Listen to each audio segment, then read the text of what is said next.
There goes the train, just in case you were wondering what that was. I haven't mentioned it for a while. I don't notice it. It's in fact a lot less obtrusive up here than when I was staying further down towards the track. But it runs along the coastline, as does the main road. And I'm between the two. You can't hear the main road unless a bus thunders by, with sounding its horns and the wind's blowing this direction. But you can faintly hear the train. I'm sitting outside today. I'm not sure whether it's a good idea. It looked nice and sunny, but it's quite hot. Now we have entered into the Vasa period, the 3 months rains retreat, and listening to some Dharma talks online. I noticed the atmosphere, the focus sort of changes in different communities that I listen to towards more practice rather than scriptural Dharma, and there's less Dharma perhaps, but my own situation remains pretty constant throughout the year whilst I'm in a particular place, one place. You see, I don't know whether you just saw a tail go by there. The cat's very expertly and mindfully navigated through a narrow gap around the camera, which is rather precariously balanced as always. And she never ceases to amaze me about how much sati sampajana, real mindfulness of all of her activities, she employs as an animal, as a cat. This is amazing to watch, and we can learn lessons from nature like that. Every step she makes very carefully, even when moving quickly and planned, and never accidentally bumps into the phone there, the camera, anything. I do, and the dog, if it comes here, sends everything flying. But the cat can go from here to there very quickly and not disturb a thing.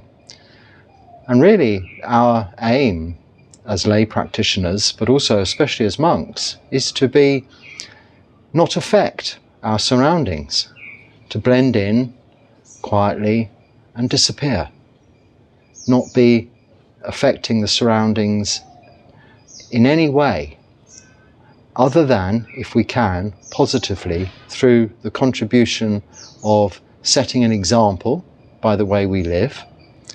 She's coming back now. I was thinking, I hope she doesn't blow my whole theory and send everything flying now. But of course she didn't. And that is what we practice. This is the practice of sati sampajana. One question I had was, how does we use this whilst practicing mindfulness of the breath meditation, so anapanasati? Well, in the same way, sati sampajana is mindfulness of everything, all of our actions of body, speech and mind. And in the case of anapanasati, we're particularly paying close attention, awareness to the breath.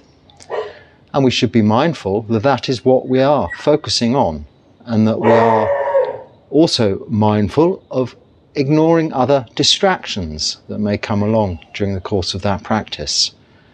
And maybe if they distract us, noting, being aware of that, and coming back to our meditation object. So we can be mindful of a particular thing that we're doing, or all that we are doing, with a view to actually improving not only our own lives, but everything and everyone around us.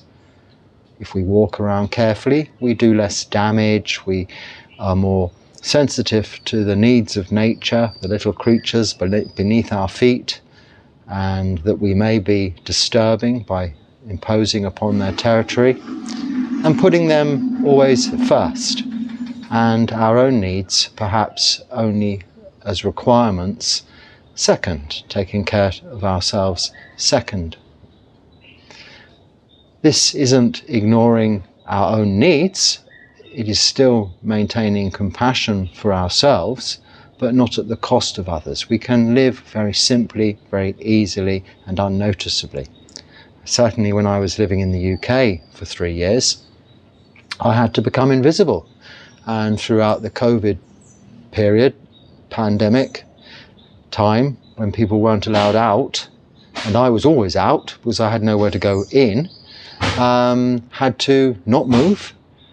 I was noticed, of course, people knew I was there, but because I didn't cause any changes or difference around in my immediate vicinity, I didn't light bonfires, I kept the doors of the little van I was living in closed, mostly, and had no real presence. It was just a parked vehicle with some strange odd chap living inside, making no impact. And that's how I was allowed to continue to do so through that whole period. So this is me talking here. The comments and questions are coming to mind, and I'm kind of covering them before I get to them. So that's useful, because these comments, these questions then become part of an overall talk and contextual in their nature as we apply all of these ideas we have, these thoughts and these questions to all of our everyday activities. And then it becomes useful for everyone. Someone notices here that word has it the cat has achieved full enlightenment recently. So yes, I mean, I wouldn't know about this, but certainly she is able to enjoy what seem to be very absorbed states of relaxation, peace and tranquility. She finds little spots around where I'm living here. Perhaps because she knows I'm not hustling and bustling around, cooking 3 meals a day, coming in and out, going to the shops, going to work, no vehicles much to disturb her, apart from, as you've seen, the odd passing tuk-tuk delivering something somewhere or going somewhere. And it's a safe place for her to be. She knows that I'll only give her metta, and that's loving kindness, and have compassion for her needs. I do give her a little bit of food, mainly not because she isn't self-sufficient, but it saves her bringing in things she might catch inside, and then me having this moral conflict of the situation. She might well do that on her when she's out and about on her own, but she probably has less need to do so. So let's get on with another comment, or a comment here. Buddhist teachings don't go back to 2,600 years back, but 4,000 years. As before Siddhartha Buddha, there were 27 other Buddhas who made Buddhism go back to Indus Valley civilization. Yeah, I'm sure there were, but I don't talk about the life prior to this Buddha, what we call sasana, this Buddhist religion, that is based on the life and teachings of this current Buddha, because he taught us to practice and to follow the Dharma he spoke of within the constraints of that period of time, really, without much reference to before he came along, or what will happen perhaps after. He did predict that this Buddha Sasana ends after 5,000 years, so we're only about halfway through. For myself, I tend to like to have some form of evidence, basis to what I'm doing and what I understand, rather than basing my practice on any form of belief.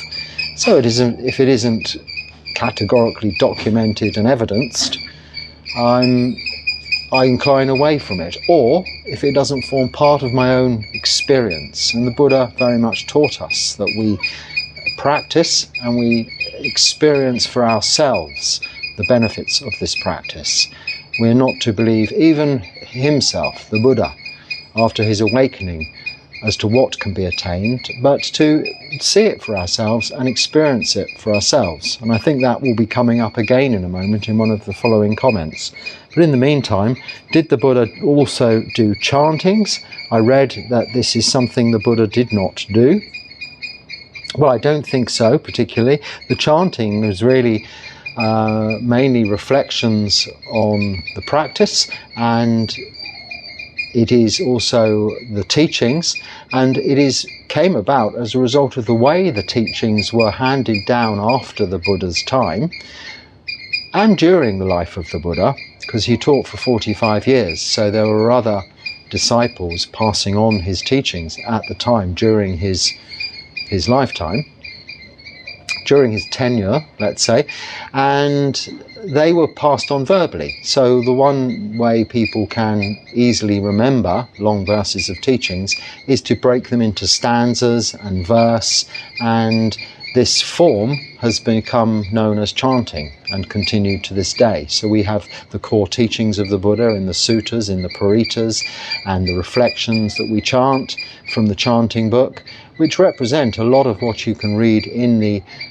Tipitaka, the Sutta Pitaka at least, and a large body of the Buddha's teachings are contained therein. So he wouldn't have been chanting those.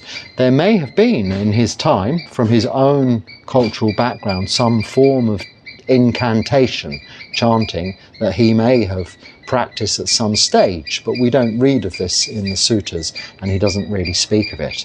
Albeit in the Vinaya there are regulations set down as to how chanting is carried out, how Dharma talks are given, mainly pertaining to monastics, monks and nuns, how they teach.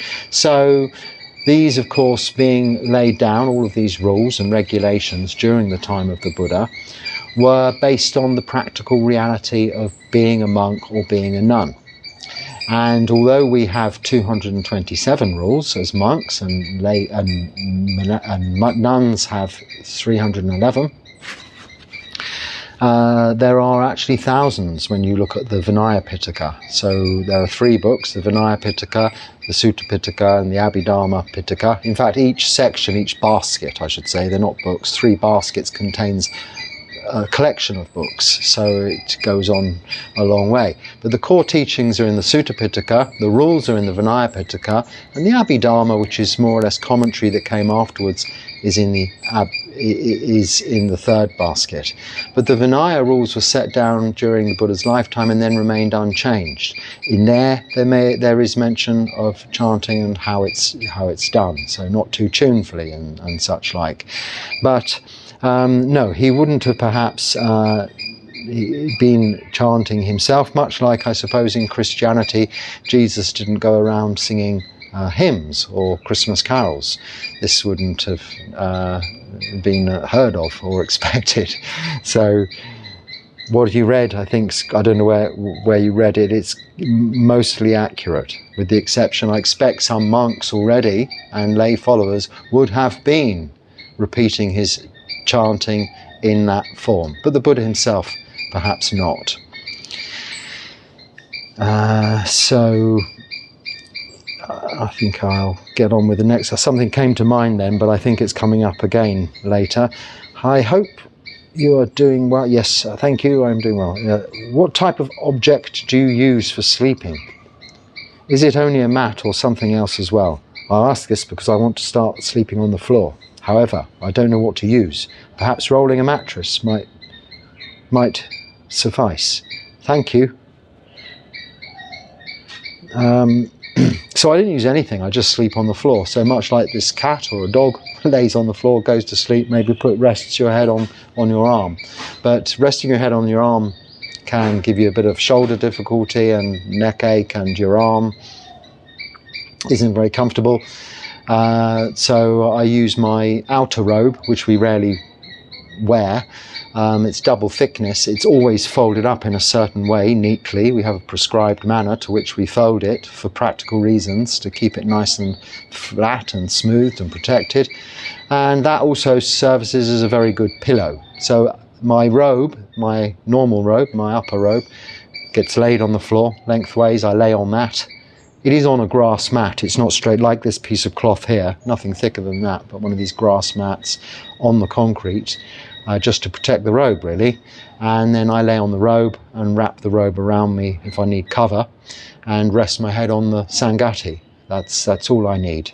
So if you look at your pet dog or your pet cat or any nature creatures, they don't have beds. They might make nests to snuggle up comfortably in, especially if it's cold, and pull over various coverings. The Buddha would use something like kucha grass, which is some grass, long grass that he'd lay in layers to sit on or perhaps rest on. But there's no strict guidelines. It's just the precept says we mustn't sleep in high and luxurious beds. And in the Vinaya it says with bed legs over a certain, 2 hands breadths, so it's about 8 inches off the floor, is not acceptable. It's the specific rule. And on that someone says, oh, too many rules, too many regulations, it's rather intimidating. And also mentions hierarchy in that. Now this is all down to what we were talking about, this Noble Eightfold Path. That is the only guideline, and it's not really rules. It contains all of the sila, which are the rules that we need to know, or the precepts of no killing, stealing, sexual misconduct, lying, or taking of intoxicants. And the remaining 227 or thousands contained in the Vinaya are just supportive of our lifestyle, so that we are not even accidentally able to break those other precepts. So even unintentionally, it could be very difficult if we are careful to be mindful of all of those other rules. And we don't, with right view, see them as rules or restrictive, more as a guideline and protective of our practice. And in fact, within communities and even outside of communities, like I am, living alone, supportive of this lifestyle, of having no presence, of becoming invisible, blending in, and therefore being able to live more or less anywhere, because you're no bother. People may, when you first arrive, think, oh dear, this is going to be difficult. Having a monk living there, he's going to need all this doing, this looking after. But soon after some months, I've been here, 9 months now, nobody notices I'm here. They've forgotten about me, I'm sure, because that's the way it should be. I don't expect any attention. I go on Pindapata in the morning, come back, eat my meal, we share some food with some local people, and then I disappear. If I'm sitting out here, people might look a little bit and think, oh, he's sitting out there talking to himself today. Crazy monk. But that's okay. People do come to visit me, quite a few here. And a couple of people have asked, where are you? And I'm in Sri Lanka, and I can send you exact details, or you can just look it up on Google Maps, English Buddhist Monk. But it isn't a visitor facility, but anyone is welcome to come and visit me from anywhere at any time. But you take me as you find me, which at this time of day, this is around 11 o'clock-ish, something like that, would be like this, sitting here doing this. And then I'm free for a few hours to have a talk with you if you like. I've had my meal, I've dispensed with all of the duties of the day, which are very few, just a bit of cleaning my bowl, washing the bowl, and setting it aside outside in the sun to dry there. And then the rest of the day is freely available for me to practice, because there is no other community for me to be responsible for community duties or other responsibilities, just my own practice, which is why I choose this particular lifestyle. And that is supported by these Vinaya rules. They're not restrictive.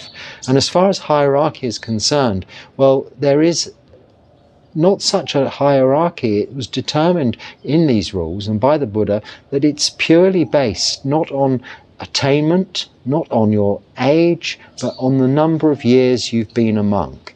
There has to be, to some extent, in any group of more than one, an order of priority in order for there to be a sensible formation of a queue. I mean, if you have a doorway, for instance, oh, after you, no, after you, oh no, please, you go first, no, after you. This would be really cumbersome way of behaving, especially if there's 3, 4 or 24 or 250 people. So we take the number of years you've been in the robes. This coming Vassa will be another year chalked up for all monks as being the only form of seniority or junior. So it doesn't actually though imply that all monks senior to you are your boss, albeit you admire them and look to them through the fact they've had more experience than you. especially to matters of protocol, such as within each monastery, within a community, the way they operate and the things they have to do. But when you're living alone, such as myself, there's very little in the way of hierarchy. I have my superiors in the Sangha, whom I report to directly, but they're aware of what I'm doing, where I'm doing it, and how I'm doing it, and that's all they need to know. If I need their help, they're there to support me. If they need something from me, they know how to get hold of me.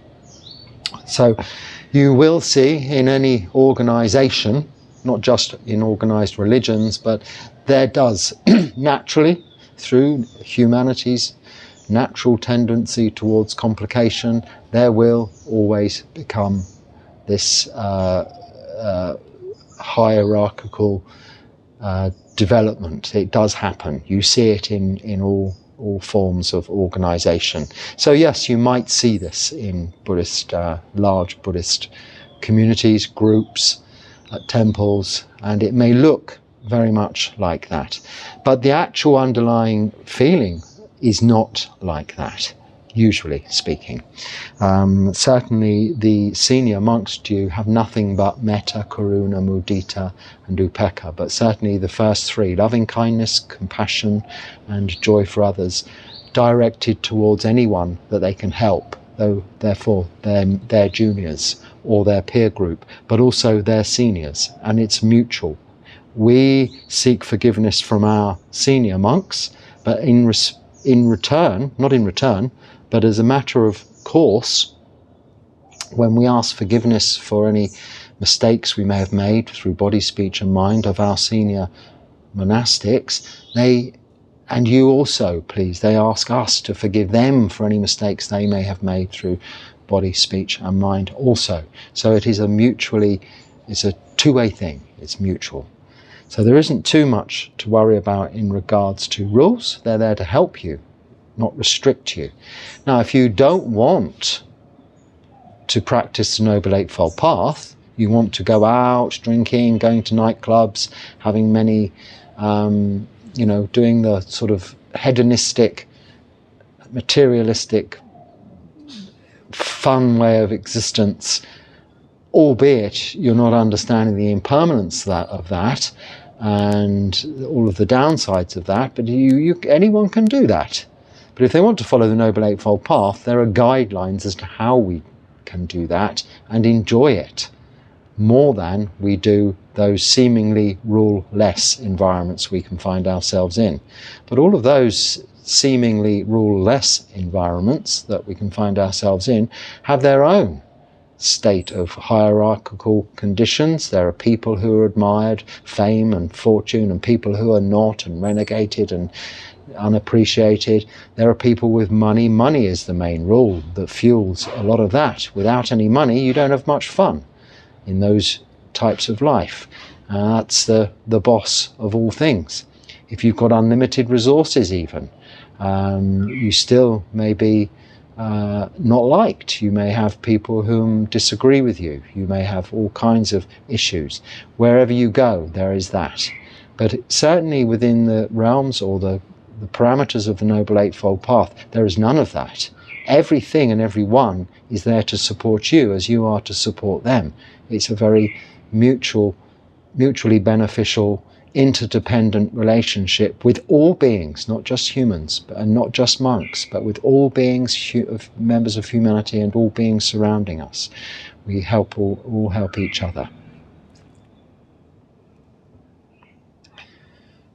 So we've done the floor, we've done a bit about the rules, and I'm sure this particular subscriber has asked this question before, and it's been asked before, but I'll answer it again quickly. When you became a monk, did you give all your wealth away? Or did you have savings and pension, etc.? Well, I wouldn't say I had much wealth, but anything remaining, having sold everything up or given things away, just things like TVs, sofas, beds, furniture, that kind of stuff that I was never going to need. And at the time, time I'd already moved into rented accommodation, and then I'd moved out of that and I was in a van.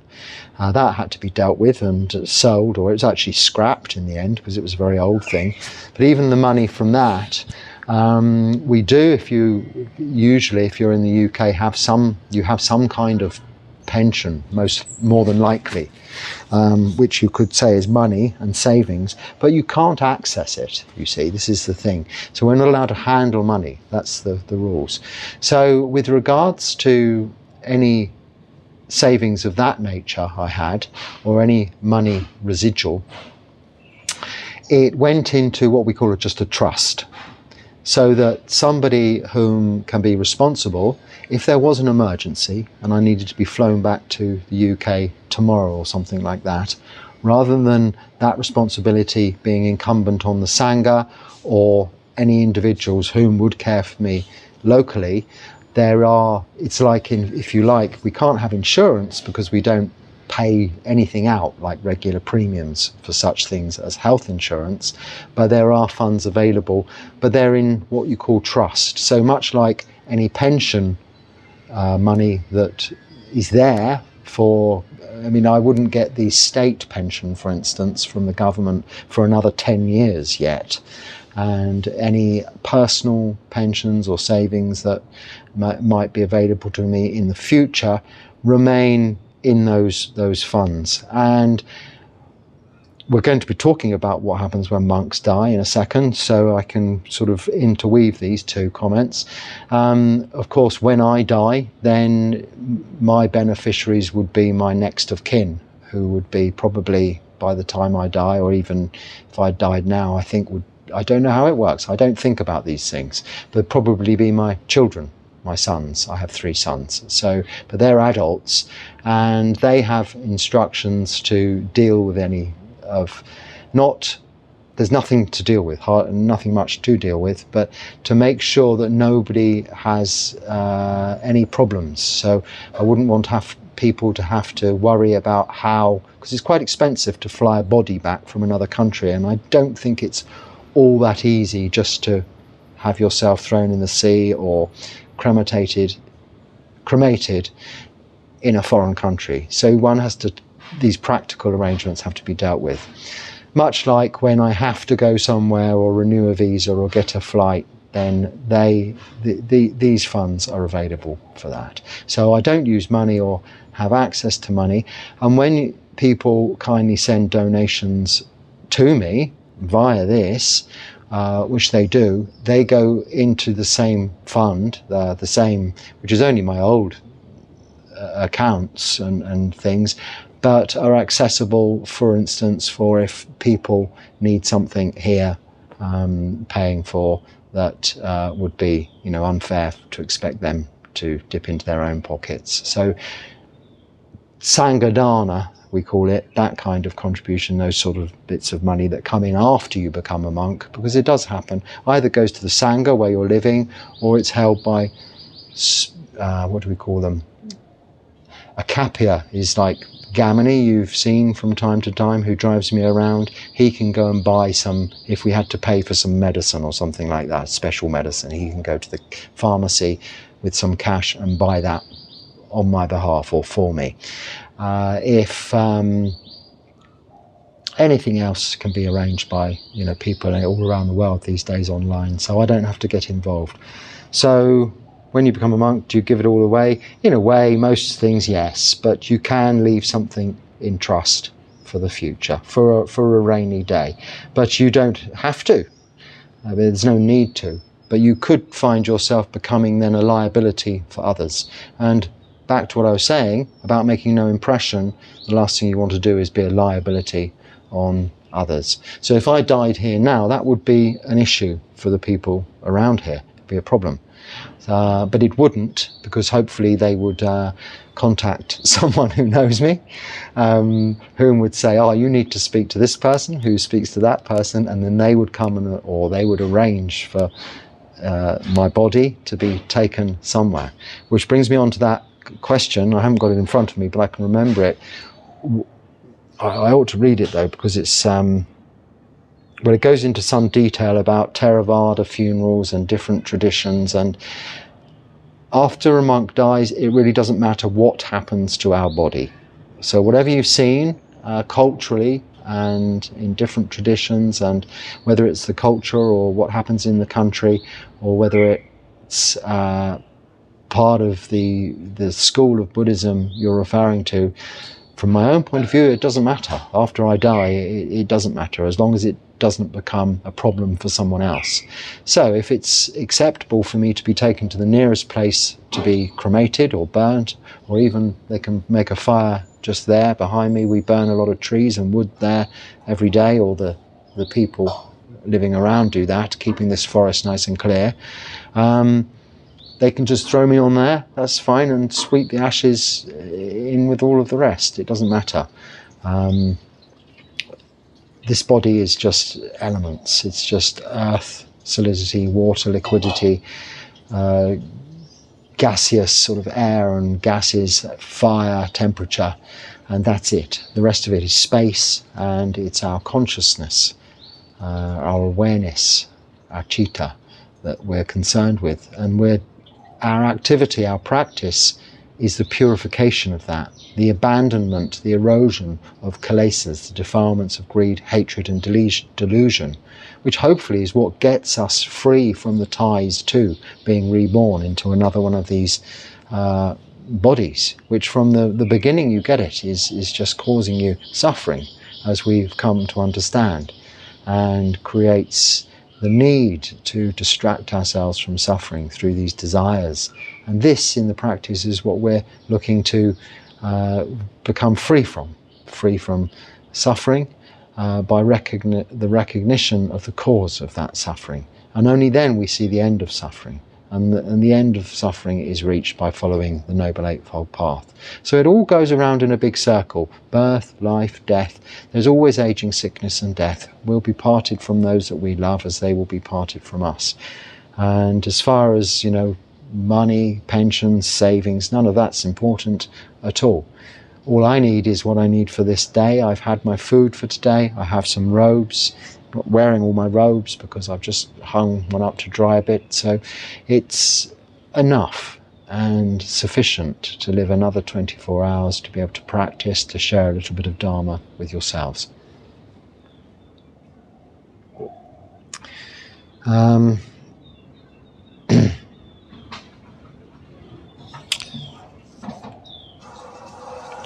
In all the time you spent living a monastic life, and even the years before then, living in your transit, that is my van, it was a transit van, if you have ever had to use discipline to keep yourself on the path, have there ever been times when you felt that you had taken this road as far as you could, and that you were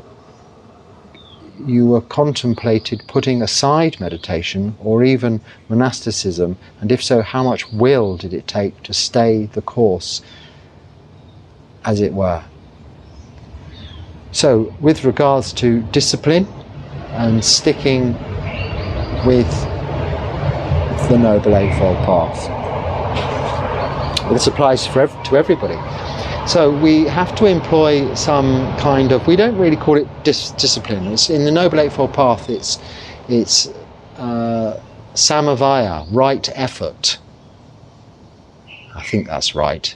Virya is energy, so it's not that, but it's right effort. And that right effort is applied both towards our meditation, putting in the effort to be disciplined in that respect, to meditate every day. Because at first, before it becomes a very enjoyable experience and something you want to do, it is something a bit more akin to maybe doing some exercise or going to the gym or learning something. You have to discipline yourself with a structure, a day. Say, right, I will meditate for 1 hour every day, every morning, without fail. You make this determination, an adhitthana in Pali. That requires samavaya, right effort. So this is the discipline. This is the monastic discipline, as it is also lay practitioners' discipline. The right effort also to keep those 5 precepts. No killing, stealing, sexual misconduct, lying or taking of intoxicants. Without a determination and putting in right effort to keep those, you will quickly veer off the path. Now, For me personally, was there a time when I had to use discipline? Well, continuously during the early years of practice, one has to have that determination, I would say, rather than discipline, to meditate. But you soon find and see the results, the fruits of that practice. So you want to continue with it more so and practice more and more. It becomes of no effort. The effort is to do other things that are required for you to be able to have time to meditate, until you realize the path of renunciation and becoming a monk, when you have very little else to do other than meditation. And once you've arrived at that situation, of course, there is no real attraction in the alternative, where you've come from. You've now freed yourself from all of those other responsibilities and concerns and are able to just meditate. As I just spoke of, my routine, once the morning is finished, is very free to just practice meditation continually for the day, or not. Maybe read or walking meditation, or simply just sit and contemplate, reflect. It doesn't have to be that disciplined at that stage, but in order to remain on the path, one keeps some routine always. Somebody asked me how, another question I'm blending into the whole of talking here later on, how I remain so, what was the word? I don't know, continuous or constant, or I think they were referring to my chanting each day, every day, in the morning at 6 a.m. Well, that is my little point of reference, if you like. I wake early, 3 for meditation, and before going on Pindapat, I have this, which you can join me for, live sunrise puja, meditation and blessings every day at 6 a.m. Sri Lanka time, but it is available forevermore on YouTube to watch any time that suits you. And I just do some simple chanting, a very short meditation, and give some blessings. Now that forms the basis of my day. It's a form of giving because I'm sharing that with others. It's also giving the opportunity for anyone to join me here, although they don't, but that's okay. I don't expect it. Just the cat thing, the cat does. And I enjoy doing that also. So this forms the basis of the routine, if you like. That is to some extent a discipline, but even then, I don't have to do it. It's not breaking a rule if I don't, but I've just made a determination personally, really, that that's a useful thing to do because others benefit from it as well as myself.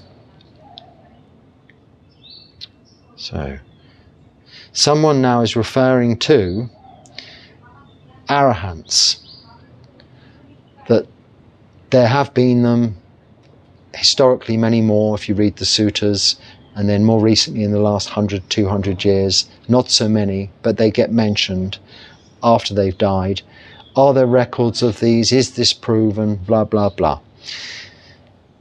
No, we have the suttas, and we can probably say that even within some of the stories we read there may be some story-like dimension to what we read, for really guiding us and teaching us and helping us understand the teachings of the Buddha and what the goal is. If you are fortunate enough to meet an arahant, even meeting an arahant would not be sufficient to know that they're an arahant. One would have to live with them for some time, and even then not necessarily know. They don't walk around floating on air with halos in a saintly, pictorial way.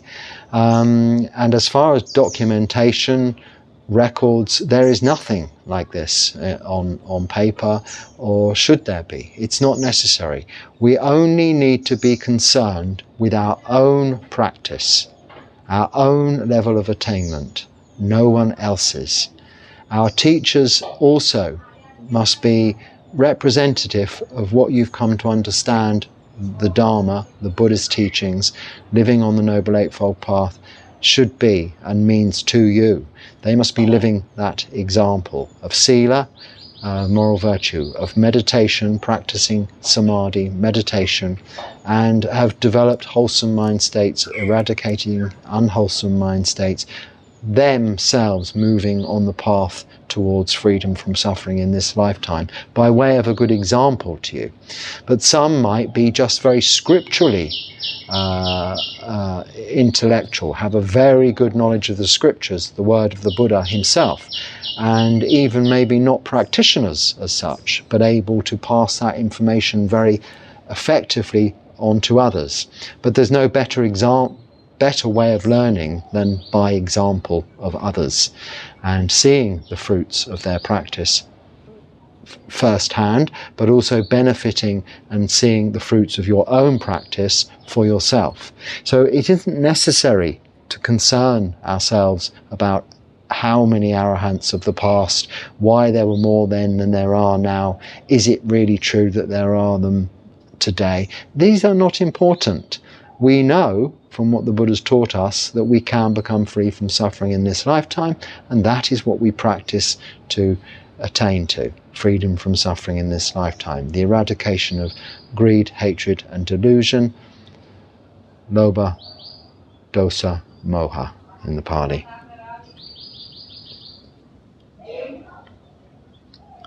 So there's the rules question come up, so that's it. Is not samadhi only reaching an alpha state of mind and nothing else, or does a person reach a sunya state or supreme consciousness and energy, or dark energy, as science says? I don't know. I don't understand any of that. Samadhi is concentration, or is meditation, really, just means meditation, and it is actually developing a deeply absorbed focus on one thing, a meditation object, so that yes, you'll develop some form of emptiness of mind because you only have the meditation object that you are absorbed in, much like being absorbed in reading a book, whereas then all of a sudden you become so engrossed, all that's going on around you, even how you're sitting, doesn't matter so much. You might get up after being absorbed in reading a really interesting book and have numb legs, pins and needles, or all sorts, because you didn't even notice that was happening to your body. You were so engrossed in your reading. And this is samadhi. You're engrossed in the meditation object. It's deeply absorbed states of meditation. All of that other stuff is nothing to do with me or what I know about.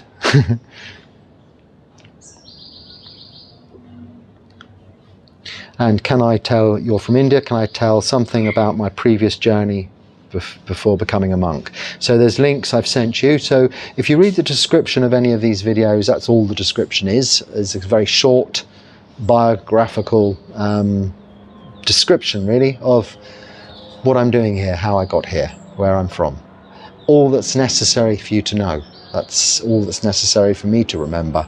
And if you want a more detailed account and how others can more or less follow along the same route or lines, then there's two videos, one that says why I became a monk, or one how to become a monk. You can just search that, English Buddhist Monk, how to become a monk.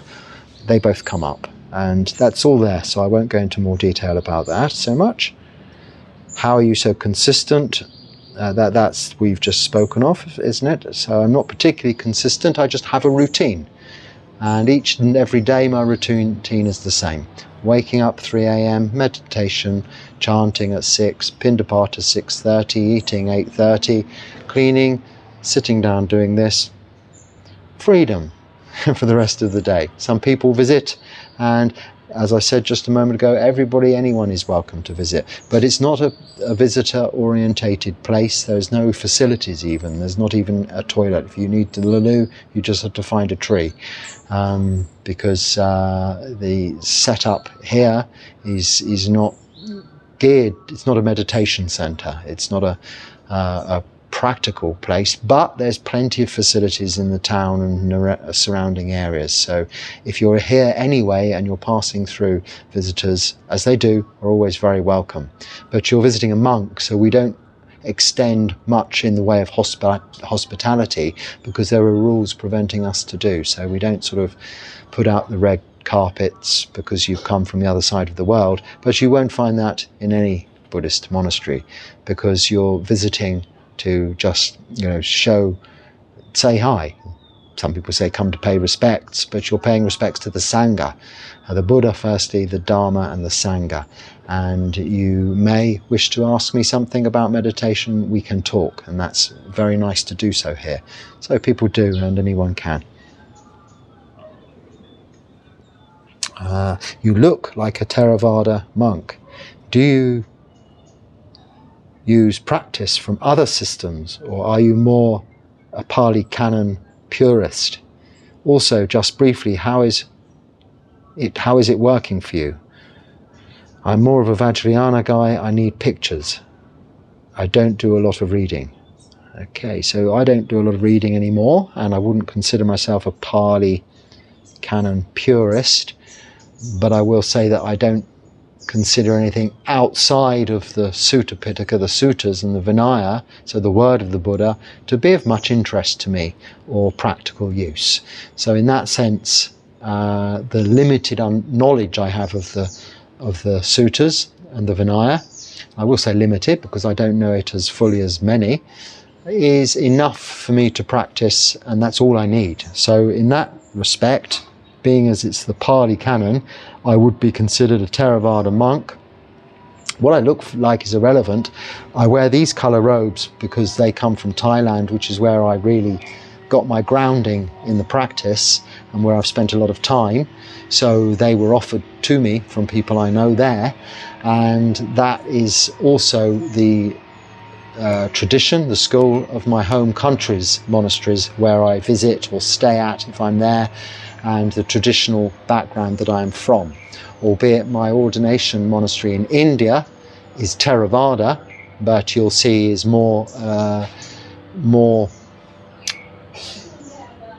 my background is from the Thai Forest tradition specifically, but they're more, as you're describing, Theravada, very much Pali Canon purists, and they have a lot of learning in the Sangha of my Ordination background. So I come from a mixed background. I'm a bit of a hybrid, a mongrel. However, I follow the Noble Eightfold Path. So I don't call myself particularly anything. But if it has to have labels, Theravadas just means way of the elders. And certainly I haven't ever adopted any of the additional cultural influences that come with Mahayana, and then even more so with, as you refer yourself, as Vajrayana practice. I spoke of this the other day. You have the lower school, the lesser school, Hinayana, Mahayana, the higher school, and then Vajrayana, the indestructible school, something like that. Yes, can I visit you in Sri Lanka? Yes, you can. Yes, yes. But as I say, no toilets. I was wondering, when you go seeking alms, what is the time? To maybe make this the last question, question. Maybe, so when you go seeking alms in the morning, Pindapata, do you actually approach people's doors or stay on the main road / path? And do you ever get any hostile reactions from public? Or do you have a section of people that contribute while those less interested simply choose not to contribute and stay at home? So I literally do the same as I did on day one, which was, although I moved further up the road, so it's slightly extended, but all I did about that in the end was I cut off the other end. So I walk from here through the village, out of here along the road, through the village, and then into the town, through the market, the other side of the town, and then walk back again. Or sometimes I get a lift back again. And when we go on Pindapata, and when we go on alms round, wherever it is, whether it's that journey or wherever we do it, we don't skip any houses. We walk at normal pace with our eyes down. We don't stop outside houses ringing bells, chanting or doing anything like that, or making our presence felt, unless we are particularly aware that someone is coming and they're just not there. You know they're going to be there in a minute. Then after, with some experience, if you're doing the same route all of the time, you'll know you'll hang around a little bit, slow down there, because they may just be a minute or two late. But so you do get to know some regulars by that way. I tried counting again this morning, but I lost count at 30 people, 30 groups or houses or people or offerings. So it's more than that, so it's quite a few. But no, you don't approach or select. You cannot, in fact, we're not allowed to miss any houses out or just go to particular houses where, say, we thought we might get better food or prefer the food. We simply get everything that's offered as we passed. So you're saying, so you don't go up to the doors, no, you stay on the main path or the road. So if their house is a little bit set from the road, you may slow down a little bit so they get a chance to catch you. But normally they're looking out for you if you're coming at a regular time that other monks come.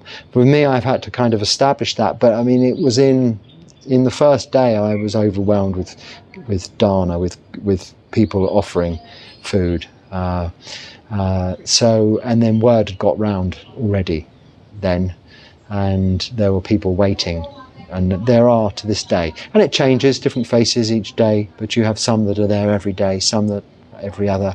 You don't need to think about it, you just walk from A to B and back again, and if you're offered food you receive it gratefully, and it doesn't matter from whom or where or what it is, and then when you get back you just give away what you don't need and eat what's remaining in your bowl. And it's not set up, no, you don't have a section of people or anything like that. Oh, hostile reactions. And do you ever get any hostile reactions? No.